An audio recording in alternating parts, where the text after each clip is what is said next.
Thank you, Mr. Chairman, and I appreciate the continued focus on this important subject and the legislation that the committee's been working on that will address a lot of these issues is, as you know, Mr. Administrator, is underway. And I think one of the questions that I've raised in the past had to do with the pilot's records and their availability to a prospective employer, and those having to be voluntarily turned over as opposed to a prospective employer having access to those records, which I think is really important in making hiring decisions. And I know the legislation addresses that issue. But I want to focus on a couple of things. One is that you, in your testimony, talked about this distinction between quantity and quality. And I won't deny that there are, you can't, you know, I'm not playing in the NBA because I don't have the skill level to get there. There is a difference between it, no matter how many hours I would practice. But I do think there's something to be said for experience and having a sufficient number of hours. And this is one of the issues, of course, that I think has been focused on as part of our deliberations here as well.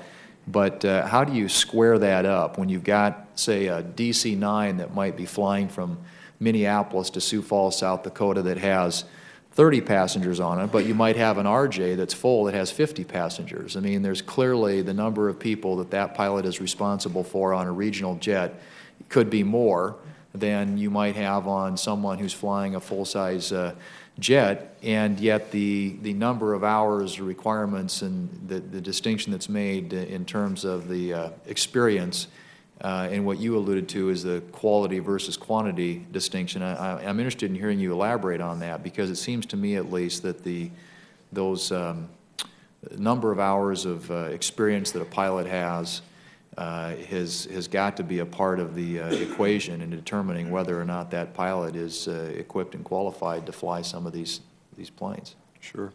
Well, it wouldn't really matter to me whether they had 1 passenger or 100. They should be as eminently qualified as we can make them. And in that case, everyone, whether they're flying a regional jet or a 777, they would have to have an air transport rating, and they would have exactly the same qualifications. What comes into question is who can sit in the right seat, who can be the co-pilot. And under today's legislation and regulations, that person can have a commercial pilot's license. And over the years, I alluded to, I think we became somewhat dependent on the fact that the traditional airline industry, the model of 20 or 30 years ago, pretty much assured that a co-pilot would sit in that right seat for a number of years. And he or she would be exposed to icing. They would have high altitude. They would have mentoring. They would learn their trade sitting in the right seat. And that was okay. But what we have today is a new airline forms. They hire 100 pilots. Guess what? 50 of them are going to be captains and 50 of them are going to be co-pilots with no guarantee of any assurance for us that they've achieved any of this experience. So what I'm suggesting is that, and in terms of the number of hours, an advance notice of proposed rulemaking is simply you put it out for suggestions. And what I'm putting out or propose to put out is a rule that says you need, if you're going to go to work for a 121 carrier and you're going to sit in the right seat, then you need to bring the day you come to work a set of credentials that's completely superior to what you're going to be asked to bring today or allowed to bring today.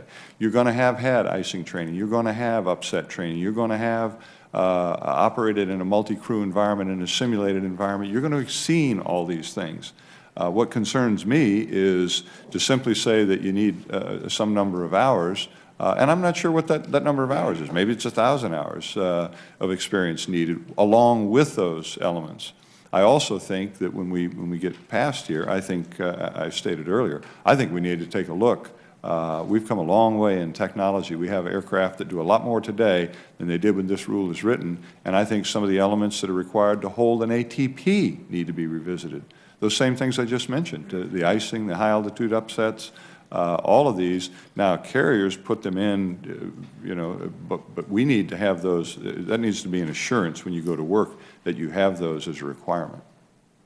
Okay, I guess the only thing I'm just suggesting is I think there is a point at which quantity does matter, where you have enough experience and enough hours operating some of these aircraft.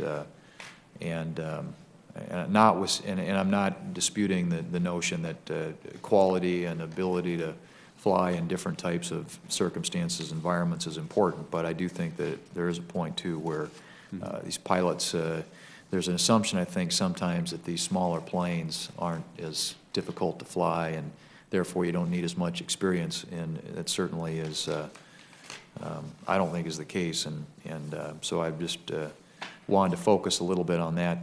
No, I agree with you on that point. Sometimes the smaller operations into difficult airports are very complex and require a high level of skill. Right. The other issue I wanted to just take a mention too with regard, and I think Senator Johans touched on it, but that is the issue which came into play on Flight 3407, and of course you had both pilots who had commutes in. And one of the things that the letter that we signed to you trying to get the focus on is the flight limits haven't been changed for a number of years.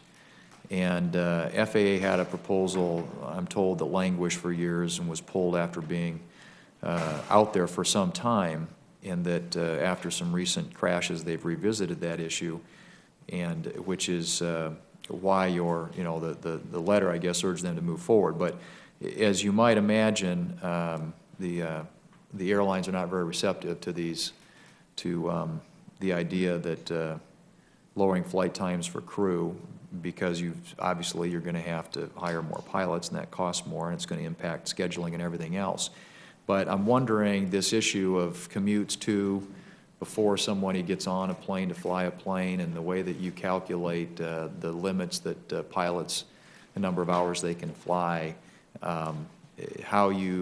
we've talked a lot about this, but I want to hear your thoughts and perspective about how that can be addressed, because that's clearly very much at issue in this particular incident, where you had pilots that came in, were sick, had long commutes, sleeping in the wherever the crew is, I guess the calls here, but wherever as they log hours sleeping, but clearly adds to the amount of time that they've been flying and been up, and I'm sure has got to affect their ability then to be alert when it comes time to actually fly the plane. Mm-hmm.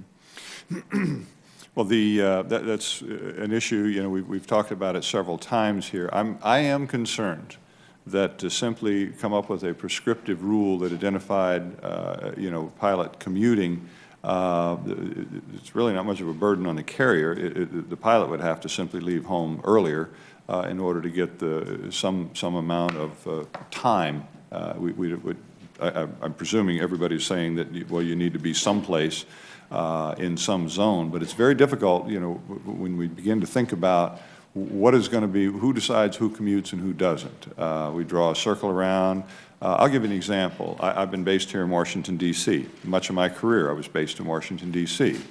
A number of the pilots lived in Annapolis. It's 55 miles to Dulles.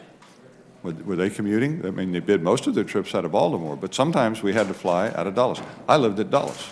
I hated to fly out of BWI because it was an hour-and-a-half drive up there, and if it was bad weather, I was looking at a couple of hours if it was an ice storm or something. Was I a commuter? I lived here. I was based here. This was my domicile, and I lived here. As opposed to, there's just so many ways that somebody could show up fatigued, and it's very difficult to put your arms around, well, is it the fatigue issue, or do we have some prescriptive rule that says, okay, you commuted, you had to be here 12 hours. We don't have any assurance if that 12 hours was good rest. We don't have any way of measuring the quality of the rest you got, any more than we have the way of measuring, I live here and I had a child that was up at midnight. I took him to the emergency room at 2 o'clock in the morning, and I was due out on a flight at 8. I have no business flying that flight, but I'm not a commuter. So these are some of the difficulties that we're faced with, and the burden would be on the pilots, not the carriers. Now, I will tell you on the broader rule, you mentioned some concern that the carriers, say, well, this could cost more money. If it's uniform to everybody, it doesn't make any difference. If the price of fuel goes up 2 cents for all of them, it just went up 2 cents for all of them, and collectively they won't like that. But at least it's not an unfair burden. You're not asking someone to carry a burden that the other ones don't. And in this case, it's in the interest of safety, and it's a burden I think they bear. So I'm not overly concerned about the fact that we might have some additional pilot staffing that would come from this. Okay.